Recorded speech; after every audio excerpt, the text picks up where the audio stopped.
Muito bem, meninos, nós vamos agora aqui de uma forma bem básica fazer um desenho simples usando a perspectiva. Você vai precisar de uma régua e lápis e a primeira coisa que você precisa fazer é desenhar a linha do horizonte. A linha do horizonte, ela é a linha que representa a altura dos olhos do observador. Aquilo ali baseado na posição em que você está em relação ao que você consegue ver, tá bom? Depois de desenhar a linha do horizonte, nós vamos marcar aqui, ó, no meio dessa linha, o ponto de fuga. O ponto de fuga é onde as linhas convergentes, as linhas paralelas, se encontram. Agora, nós vamos fazer as linhas paralelas. As linhas paralelas ou linhas convergentes são aquelas linhas que vão dar a ideia de profundidade. Elas precisam estar lado a lado uma da outra e você pode usar o ângulo que você quiser aqui.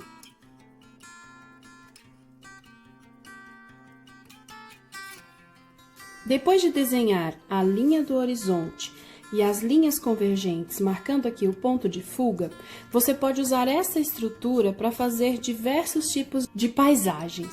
Você pode desenhar aqui um muro, sendo isso daqui uma rua.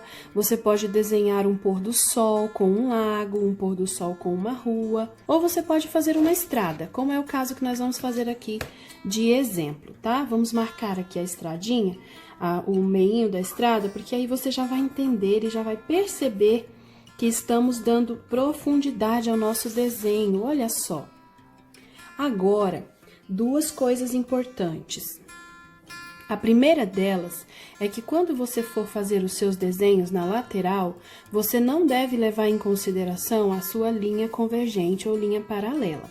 Se ela for a base do seu desenho, as suas imagens, elas ficarão deitadas. Observe. Ó, elas ficarão deitadas, não dá a ideia de profundidade.